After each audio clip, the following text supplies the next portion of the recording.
Number लाने के लिए दो चीजें, क्योंकि यूनिवर्सिटी के जो हमारे फाइनल एग्जाम्स जो होते हैं वो पेपर थ्योरेटिकल्स होते हैं, और आगे जब कॉम्पिटिशन एग्जाम लगते हैं तो वो मुख्यतः आजकल जो कॉम्पिटिशन एग्जाम्स हैं वो ऑब्जेक्टिव हो गए। तो हमें दोनों तरफ से स्टडी करनी है।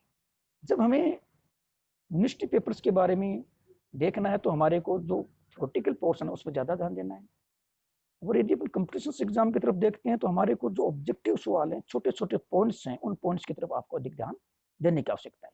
अभी तो फिलहाल हमारा टारगेट बीए थर्ड ईयर के पेपर को पास होने में है, तो अपन एक बार जो पिछले साल का BA third year economic geography का जो पेपर है उसके बारे में अपन अध्ययन करेंगे। तो आप देख रहे हैं एक लाइब्रेरी कॉपी है पिछले साल की मेरे पास में, उसको आपके उसके स्क्रीन के ऊपर शो हो रही है। उसमें आपने देखा है कि देखिए बीए बीएससी, क्योंकि ज्योग्राफी एक कॉमन सब्जेक्ट है बीए और बीएससी के अंतर्गत, और दोनों का एक ही सिलेबस होता है, एक ही उसका पेपर होता है, इसलिए उसके ऊपर देखो लिखा हुआ BA BSc final year, BA BSc final examination of the 3 years degree course 2019, यानी ये 2019 का जस्ट पिछले साल का आपका बीए का थर्ड ईयर का पेपर है, इकोनॉमिक ज्योग्राफी का पेपर है, ज्योग्राफी फर्स्ट है। टाइम्स अलाउड 3 आवर्स, आपको 3 घंटे दिए गए हैं, और मैक्सिमम जो मार्क्स है वो 75, यानी 75 नंबर का आपका पेपर है टोटल। इस पेपर ये जो पेपर है वो आपके मुख्यतः 3 पार्ट में डिवाइड होता है, 3 भागों में विभाजित है, भाग ए, भाग ब और भाग C, part A, part B and part C. अब देखिए पार्ट ए या भाग है, इसमें देखो देखिए भाग ए के सभी प्रश्न करने अनिवार्य हैं, इन प्रश्नों के उत्तर प्रत्येक 30 शब्दों तक सीमित है, प्रत्येक प्रश्न 1 अंक का है। यानी जो भाग ए है या इस पेपर की जो शुरुआत होती है वो शुरुआत 1 नंबर के क्वेश्चन से होती है, उस 1 नंबर के क्वेश्चन में आपके 10 छोटे छोटे क्वेश्चन होते हैं, और प्रत्येक जो क्वेश्चन है वो आपका 1 नंबर का, कितने नंबर का है, 1 नंबर का, और ये सब करने आपके लिए अनिवार्य है।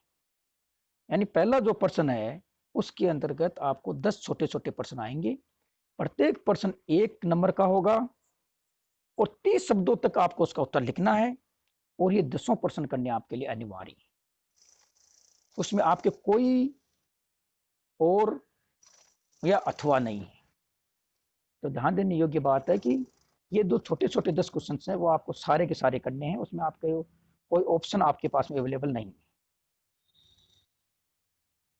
फिर भाग ब, भाग ब के अंदर आपके प्रत्येक इकाई में से 1 प्रश्न का चयन करते हुए कुल 5 प्रश्नों के उत्तर दीजिए, प्रत्येक प्रश्न का उत्तर लगभग 250 शब्दों का हो, प्रत्येक प्रश्न 7 अंक का है। ये कुछ कट गया है इसलिए मैं बता दूं कि इस इकाई में 5 जो आपकी इकाइयां हमने पढ़ी अभी सिलेबस के अंतर्गत, तो मैंने बताया आपको और अपने विस्तृत रूप से देखा भी कि हमारे आर्थिक भूगोल के जो सिलेबस है उसमें 5 इकाई है। इस भाग ब में से प्रत्येक इकाई में से 2-2 सवाल आपके आएंगे, 2 नंबर का सवाल, 3, 4, 5 और 6, ये सवाल जो होंगे वो आपके 500 इकाइयों में से होंगे। Question number 2, question number 3, 4, 5 and 6, ये क्वेश्चन जो आएंगे उसमें आपको ऑप्शन अवेलेबल होंगे। यानी इकाई 1 में से जो 2 नंबर का सवाल होगा, क्वेश्चन नंबर 2 होगा वो इकाई नंबर 1 में से होगा, और उसमें आपको 2 क्वेश्चन दिए होंगे, उसमें आपको 1 करना है। जो क्वेश्चन नंबर 3 है उसमें भी 2 सवाल होंगे, वो उसमें से आपको 1 करना है। क्वेश्चन नंबर 4 है उसमें भी 2 सवाल है, उसमें भी आपको 1 क्वेश्चन करना है। क्वेश्चन नंबर जो 5 है उसमें भी 2 सवाल है, उसमें भी आपको 1 करना है। क्वेश्चन नंबर जो 6 है उसमें भी आपके पास में 2 सवाल होंगे, उसमें से आपको 1 सवाल करना है। तो हमारे लिए बहुत बड़ी सुविधा ये है कि हमारे को 2 में से 1 सवाल करना, हमारे पास ऑप्शन अवेलेबल है। ध्यान रखना कि जब हम कॉपी चेक करते हैं तो हम इसमें देखते हैं कि बहुत से स्टूडेंट ऐसे होते हैं दोनों क्वेश्चन कर देते हैं। आपको 2 क्वेश्चन नहीं करने, आप 2 करोगे तो भी आपको 1 ही नंबर मिलेगा, 1 का ही नंबर मिलेगा। तो इससे बेहतर है कि आप टाइम वेस्ट ना करते हुए ध्यान रखें कि आपको 2 में से 1 ही क्वेश्चन करना है। आपने पीछे देखा होगा, तुम इकाइयों का अध्ययन कर रहे थे तो सभी प्रकार की जो आपकी इकाइयां हैं उसमें से मुख्यतः 2 पार्टों में डिवाइड है। सारी जो इकाइयां थी वह लगभग 2 पार्टों में, सारी की सारी 2 पार्ट में डिवाइड हैं। तो आप मान के चलिए कि जो ये क्वेश्चन आपके आएंगे, अथवा एक क्वेश्चन पहले वाली इकाई का जो पहला पार्ट है उसमें से, और दूसरा क्वेश्चन इकाई का जो सेकंड पार्ट है उसमें से आएगा। एक आइडियल जो विचार है पेपर बनाने के लिए, जो आइडियल मेथड है वो यही है। बाकी तो क्वेश्चंस मेकर्स के ऊपर ऐसी कोई पाबंदी नहीं है कि वो 2 क्वेश्चंस कहाँ से लेगा, कैसे लेगा। उसके ऊपर इतना ही बैन है कि वो पहली इकाई में से 2 क्वेश्चंस लेगा, वो पहली इकाई में से कहाँ से 2 क्वेश्चंस लेगा उसके ऊपर ऐसा कुछ है नहीं। लेकिन आइडियल रूप से अपन ये कह सकते हैं कि सामान्यतः ऐसा ही होता है, जब एक इकाई 2 भागों में डिवाइड होती है तो एक जो क्वेश्चन होगा पहले भाग में से होगा और दूसरा क्वेश्चन होगा सेकंड भाग में से होगा। ये आपकी सुविधा पर है कि आप कौन सी इकाई को ज्यादा तैयार करते हैं, जो आपको अच्छी लगे उसको ज्यादा विस्तृत रूप से तैयार करिए। मेरा सुझाव तो है कि पूरा सिलेबस आप तैयार कीजिए ताकि किसी भी प्रकार के प्रश्न में आने के लिए आप तैयार रहें।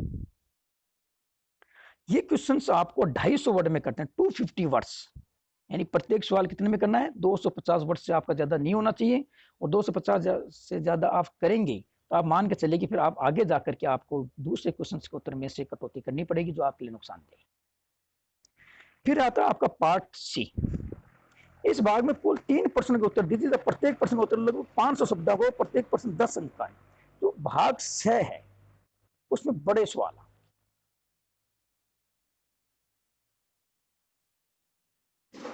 इसके अंतर्गत आपको जो सवाल दिए इसमें भी आपको ऑप्शन उपलब्ध है, यानी इसमें भी आपको अथवा उपलब्ध है। आपको कुल 3 प्रश्न करने हैं, हर प्रश्न 10 शब्द का होगा, 10 नंबर का होगा और 500 शब्दों का होगा। तो आपको ध्यान रखना है कि जो सबसे ज्यादा जो वर्ड है वो आपको इकाई सी में लिखने हैं।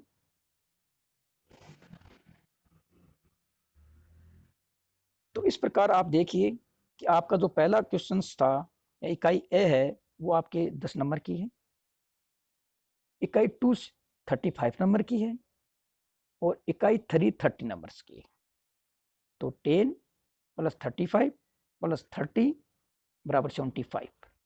भाग ए 10 नंबर का, भाग ब 35 नंबर का और जो भाग से है वो 30 नंबर का। इस प्रकार से आपका पूरा जो पेपर है वो 75 मार्क्स का है। अब देखिए भाग ए, अब मैंने कहा था भाग ए है, उसमें क्वेश्चन नंबर 1 है और उस क्वेश्चन नंबर 1 के अंदर छोटे छोटे 10 क्वेश्चन आपके होंगे 30 वर्ड की लिमिट की। देखिए इसके अंदर पिछले साल का जो पेपर आप देख सकते हो, छोटे छोटे क्वेश्चन हैं, आर्थिक बौद्ध से, इकोनॉमिक लैंडस्केप, नवीनकरणीय संसाधन, रिन्यूएबल रिसोर्सेज। देखिए क्वेश्चन पॉइंट 3, 4, 5, 6, 7, 8, 9 और 10, शुष्क कृषि, सूटकेस कृषि, जैव ईंधन, ऊर्जा संकट, इस्पात, औद्योगिक प्रदेश, परिवहन और पार महाद्वीपीय रेल मार्ग। आप मान के चलिए कि हर इकाई में से 2 छोटे क्वेश्चन लिए गए। फिर आप देखिए ये पार्ट बी है हमारे पास में। इस पार्ट बी में से मैंने आपको पहले बता दिया था कि आपको 5 क्वेश्चन करने हैं, इसमें आपको अथवा उपलब्ध रहेगा। तो देखिए संसाधन संरक्षण का महत्व, अथवा मानव के आधारभूत व्यवसाय की व्याख्या कीजिए। ये क्वेश्चन है इकाई एक में से। संसाधन संरक्षण का महत्व बताइए और मानव के आधारभूत व्यवसाय की व्याख्या कीजिए। इन दोनों में से कहने का मतलब है ए और ब जो 2 भाग हैं उसमें से आपको एक ही क्वेश्चन करना है। इसी प्रकार इकाई 2 में से 2 क्वेश्चन हैं, डेयरी कृषि और मिश्रित कृषि की तुलना कीजिए अथवा रोपण कृषि की व्याख्या कीजिए।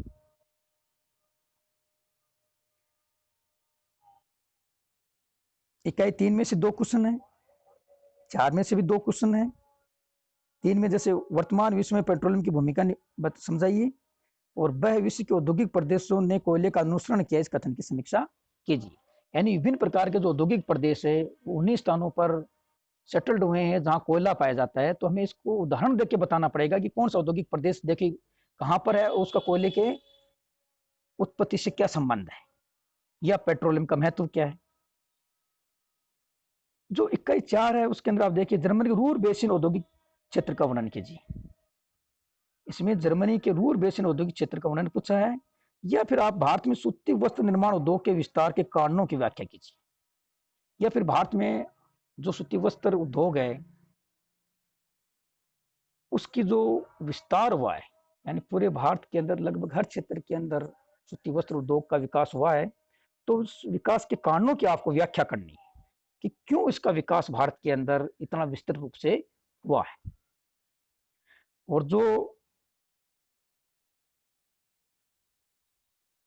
इकाई 5 है उसमें देखिए विश्व के प्रमुख रेल मार्गों का वर्णन कीजिए।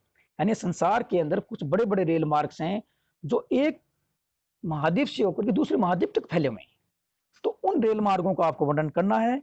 या फिर विश्व के प्रमुख वायु मार्गों का वर्णन कीजिए। संसार के कुछ ऐसे बड़े बड़े सिटीज या कंट्रीज हैं जिनके अंदर क्षेत्रों के अंदर वायु मार्ग विस्तृत रूप से फैले हुए हैं, उन वायु मार्गों का आपको वर्णन करना है। दोनों में से एक ही क्वेश्चन आपको करना है जो आपको सुविधाजनक हो, जो आपको अच्छी तरह से आता हो, जिसको आप बहुत इस तरह से एक्सप्लेन कर सकते हो। या मेरा सुझाव ये है कि जिस प्रश्न को उत्तर आप पॉइंट्स में दे सकते हो, जिसके अंदर आप कोई मैप का प्रयोग कर सकते हो, जिस क्वेश्चन के अंदर आप कोई ड्राइंग कर सकते हो, कोई चित्र बना सकते हो, कोई स्केच बना सकते हो, उस क्वेश्चन का चुनाव आप कीजिए। आप मान के चलिए कि जिस क्वेश्चन में आप मैप का उपयोग कर रहे हैं, जिस क्वेश्चन के अंदर आप ड्राइंग का यूज कर रहे हैं, ड्राइंग ऐसी होनी चाहिए जो ज्योग्राफी से रिलेटेड हो, उस क्वेश्चन से रिलेटेड हो। ऐसा नहीं कि वहां कोई आपको आपकी चित्रकारी का प्रदर्शन करना है। ये ज्योग्राफी है, इसके अंदर आपको स्केचिंग जरूरत है, तो उस क्वेश्चन का चुनाव कीजिए, क्योंकि वो चीज आपको ज्यादा नंबर दिलाएगी, ऐसा मेरा पूर्ण विश्वास है। अब आपका देखिए भाग 6 है। भाग 6 में से देखो 1 2 3 4 5, भाग 6 में 5 आपके सवाल दिए गए हैं। इन 5 सवालों में से आपको 3 सवाल करने हैं। यानी आपके पास में क्या मौका है कि आप 2 सवाल छोड़ दीजिए और कोई भी 3 सवाल आप जो आपको अच्छी तरह से आते हैं, उन 3 सवालों का आप चयन करते हुए उनके उत्तर दीजिए। बड़े सवाल हैं, 5 वर्ड में इनका उत्तर कम से कम आपको देना है, तो आप टाइमिंग का ध्यान रखते हुए इन क्वेश्चंस का उत्तर स्टार्ट कीजिए। कि ऐसा नहीं, ज्यादातर स्टूडेंट्स क्या करते हैं कि एक क्वेश्चन बड़ा विस्तृत कर देते हैं और बाकी 2 क्वेश्चन या लास्ट के क्वेश्चन के अंदर उनके पास टाइम बहुत कम रहता है। तो इन क्वेश्चंस के लिए टाइम मैनेजमेंट आपके लिए बहुत आवश्यक है, इसलिए आप टाइम मैनेजमेंट का ध्यान अवश्य रखिएगा। तो जैसे मैं लेता हूं भाग 6 सेक्शन सी, आर्थिक भूगोल की परिभाषा करो, इनकी प्रकृति विषय क्षेत्र की विवेचना कीजिए। वही पहला क्वेश्चन है, definition of economic geography, nature and scope of economic geography. यानी इकोनॉमिक ज्योग्राफी क्या है,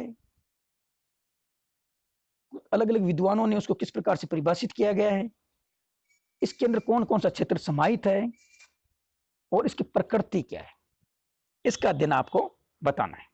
दूसरे में चावल की कृषि के विश्व वितरण उत्पादन के प्रतिरूपों की विवेचना कीजिए। यानी चावल की जो कृषि है उस कृषि का जो वितरण है, यानी कौन कौन से देशों में चावल की कृषि की जाती है, आखिर क्या कारण है कि कुछ उन देशों में चावल की कृषि की जा रही है, कौन सी प्राकृतिक दशाएं हैं जो चावल की कृषि के लिए आवश्यक हैं,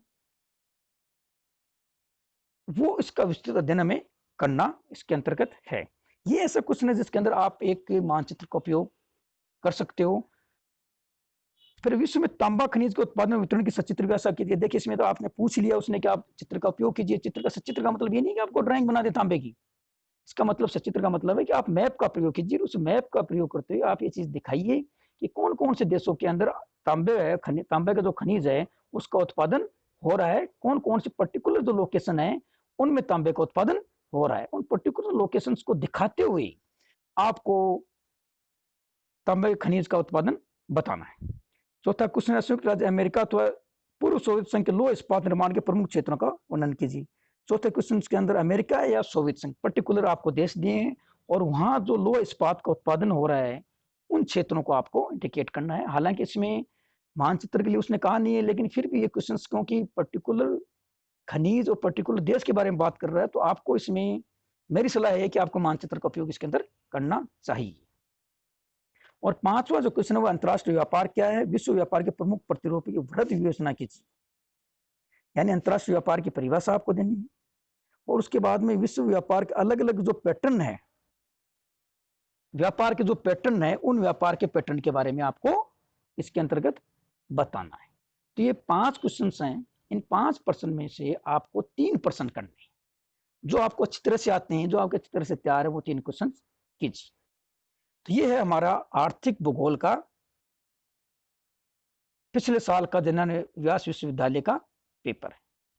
तो इस पेपर को देखने से हमारे दिमाग में एक चीज़ अच्छी तरह से ये चीज़ सेट हो जानी चाहिए कि किस प्रकार का पेपर आता है। छोटे क्वेश्चंस, फिर 30 वर्ड वाले, फिर 20, 50, 250 वर्ड वाले, और उसके बाद में 500 वर्ड वाले सवाल हैं, छोटे, मध्यम और बड़े। इन तीनों प्रकार के आपके क्वेश्चन इसमें पूछे गए हैं। तो इससे देखकर आपको ये अनुमान लग जाना चाहिए कि हमारे को पूरे सिलेबस का विस्तृत अध्ययन करना है। तो यदि पूरे सिलेबस का विस्तृत अध्ययन अपन लोग नहीं करेंगे तो फिर अपन छोटे प्रश्न का जवाब नहीं दे पाएंगे। इसलिए हमें वर्ष की शुरुआत में ही इस बात का अध्ययन ध्यान रखते हुए करना चाहिए कि हमें सभी प्रकार के क्वेश्चंस का अध्ययन करना है। जो चॉइस वाली नीति है, वो चॉइस वाली नीति को नहीं अपनाते हुए पूरे सिलेबस का संपूर्ण रूप से डिटेल में अध्ययन करेंगे तो मान के चलिए कि आपके बहुत अच्छे मार्क्स आएंगे।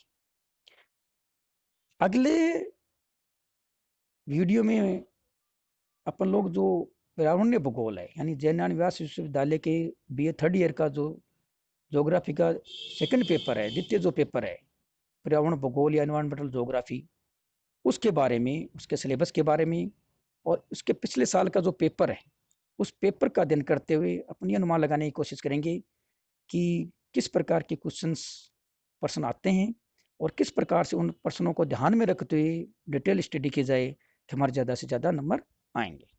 Thank you.